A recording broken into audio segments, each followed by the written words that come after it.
Hey, c'est Hiro, si tu regardes souvent les vidéos mais que t'es pas encore abonné, un petit clic et tu seras enfin membre de l'équipage pour ne rien rater. En plus, tu peux même recevoir des super pouvoirs et ça, c'est beau. D'ailleurs, en ce moment même, il y a un concours en cours sur Instagram à ne surtout pas rater. Voilà.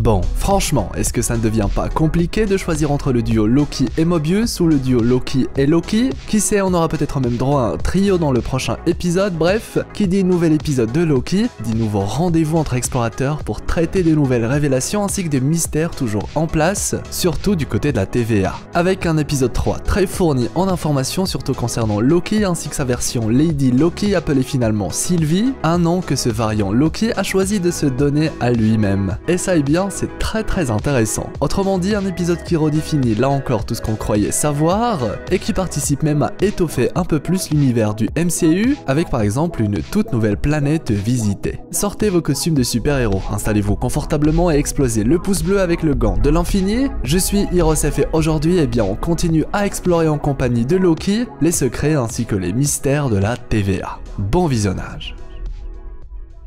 Alors que chaque fan avait sa propre vision des choses concernant le variant Loki tueur, il a finalement fallu 3 épisodes pour que le show nous confirme enfin l'identité de l'un de ses personnages principaux et de mettre les points sur les i concernant un sujet qui a fait couler beaucoup d'encre sur le web.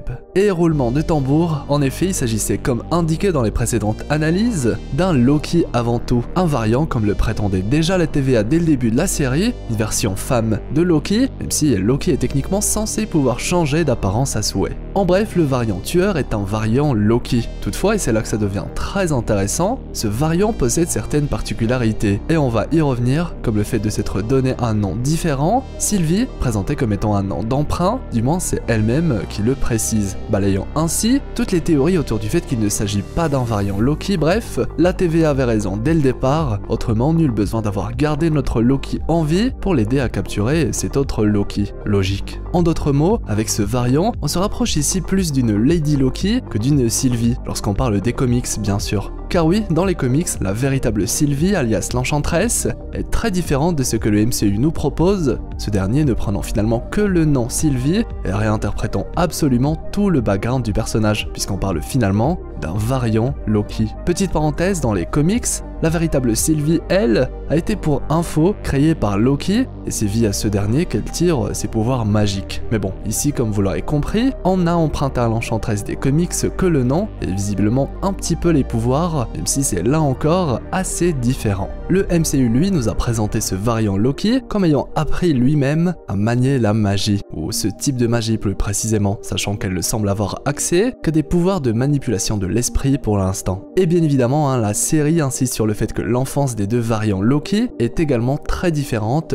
preuve qu'il ne découle absolument pas du même Loki. La série l'explique d'ailleurs assez bien. En bref, on a d'un côté une version ou variant pour être plus précis de Loki qui excelle lorsqu'il s'agit de manipuler les esprits, là où de l'autre on a affaire à un Loki qu'on connaît maintenant assez bien et qui est capable lui, entre autres, de changer d'apparence, de créer des illusions ou de cacher moult objets grâce à sa magie. En résumé, deux versions du même être mais qui sont très différentes. La suite de la série va d'ailleurs probablement nous en apprendre plus sur les pouvoirs de chaque variant, car je me doute qu'il garde certaines techniques pour des situations plus complexes. Qui sait, on pourrait même avoir le droit d'assister à des leçons de magie de la part de Sylvie pour Loki, sachant qu'il montre un grand intérêt pour les capacités de Sylvie. Petit teasing concernant le fait que notre variant va essayer d'apprendre les capacités de Sylvie, peut-être bien. A noter aussi qu'elle lui a déjà expliqué en théorie comment marche sa capacité de manipulation. Il pourrait alors pourquoi pas dans le prochain épisode déjà commencer à expérimenter sur des membres de la TVA à l'esprit faible. Car oui, la capacité de Sylvie semble avoir du mal lorsque la cible est forte mentalement, et on l'a vu avec Loki, qu'elle n'a pas réussi à manipuler. En tout cas, là, l'objectif de Sylvie est devenu très clair. Il est question de détruire la TVA, et Loki quant à lui découvre comme nous que les membres de la TVA sont en réalité tous des variants. Un début de réponse qui alimente davantage nos théories concernant le fait que la TVA c'est avant tout un grand complot. Sylvie va même jusqu'à nous préciser qu'elle a fui toute sa vie la TVA, faisant d'elle logiquement l'un des seuls variants avec notre Loki à être toujours en vie. Et je vous avoue que j'aimerais bien qu'elle le reste. Je trouve la dynamique entre Sylvie et Loki super intéressante en plus d'être très fun. Bref, je suis clairement team Loki et Sylvie pour l'instant, même si le duo Loki-Mobius devrait également être remis sur le devant de la scène. D'ailleurs, maintenant qu'on connaît la vérité sur Sylvie, on l'appellera ainsi dans les vidéos, le nom Loki sera quant à lui réservé aux variants de 2012. Mais du coup, une question reste en suspens. Si Sylvie et Loki n'ont plus aucun moyen de quitter l'Amantis 1, la planète sur laquelle ils sont, et où une apocalypse est en cours, comment est-ce qu'ils vont faire pour survivre et quitter l'endroit? Eh bien, parmi la multitude de possibilités qui existent et que j'ai explorées à l'aide de la gemme du temps, il y en a une particulièrement qui me plaît bien. Et c'est contre toute attente l'arrivée de Mobius pour les sauver. Je sais pas vous, mais j'aime beaucoup l'idée. Après tout, quoi de mieux qu'un portail de la TVA qui s'ouvre au dernier moment pour sauver les deux Loki? Car oui,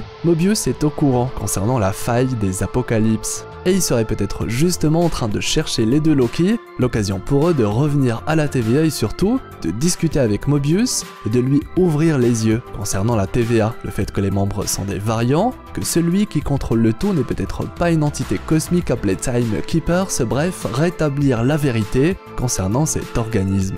L'épisode 4 sera alors probablement l'épisode des révélations pour Mobius ainsi que le spectateur, l'occasion parfaite pour faire de lui un allié de Loki et Sylvie, un trio redoutable, surtout avec Mobius, qui devrait pouvoir les aider plus facilement à naviguer à l'intérieur de la TVA ou même de s'armer s'il le faut avec moult gadgets temporels. Ou alors, qui sait, pour se sauver, Loki a peut-être toujours son Tesseract caché, fourbe qu'il est, même si la série nous a bien montré que désormais Loki est bien plus intéressé par le pouvoir de la TVA, qu'il trouve bien supérieur aux gemmes de l'infini. Du côté de la TVA en tout cas, Mobius a peut-être déjà commencé à se douter que quelque chose ne tournait pas rond, avec des indices pourquoi pas concernant le fait qu'il soit un vrai humain qui a été enlevé par la TVA et reconditionné, on peut le dire. Et avec tout ce dont est capable la TVA, effacer la mémoire d'un membre ne semble pas être tâche difficile. En tout cas, son amour pour les jet skis lui est resté et est peut-être un grand indice concernant sa vie avant de rejoindre la TVA. Du moins, ça a l'air assez gros. Qui sait, on aura peut-être même droit à une scène post-crédit avec un Mobius enfin sur un jet ski, et ça, c'est beau. Ce qui nous amène à parler d'une autre théorie assez folle cette fois, une théorie selon laquelle Loki et Sylvie vont tomber amoureux l'un de l'autre. Après tout, quoi de mieux qu'un Loki pour aimer un autre Loki, ce qui ne serait pas farfelu sachant qu'on parle de Loki et du fait qu'il s'aime lui-même avant toute chose. Après, on est vraiment sur de la folle théorie, mais tout de même intéressante à souligner, l'explication de l'amour version Loki pourrait d'ailleurs être un indice, puisqu'il souligne lui-même, Loki, que je cite, « L'amour est une dague, c'est une arme qu'on manie de loin ou de près, on s'y reflète, c'est magnifique. » Le tout avec un Loki qui se regarde lui-même, Sylvie, tel un reflet, bref, une folle théorie certes, mais que j'aime beaucoup, hâte d'avoir votre avis dessus également. Voilà. Dites-moi aussi ce que vous avez pensé de l'épisode ainsi que vos attentes concernant la suite de la série. Moi en tout cas, comme toujours, c'est un plaisir de suivre ce show. Je compte aussi sur vous pour le pouce en l'air, le fameux pouce bleu avec le gant de l'infini, ça m'aide beaucoup et m'encourage à vous faire plein de belles vidéos. Et bien évidemment, si c'est votre première fois sur la chaîne ou si ce n'est toujours pas fait, abonnez-vous, faites partie de l'équipage des explorateurs d'univers. Qui sait, vous allez peut-être même recevoir des super pouvoirs. Et bien sûr, la petite cloche vous permettra d'ailleurs de tout le temps être notifié pour ne rien rater avec de belles vidéos qui arrivent. Envie d'en savoir plus sur Hulk et ses nouveaux pouvoirs ou Spider-Man 3 No Way Home? Les annotations de fin vont comme d'habitude vous renvoyer vers de belles vidéos. N'oubliez pas également le concours en cours sur Instagram. Quant à moi, eh bien, je vous souhaite une agréable journée ou soirée. C'était Hirosef, l'explorateur d'univers, pour vous servir.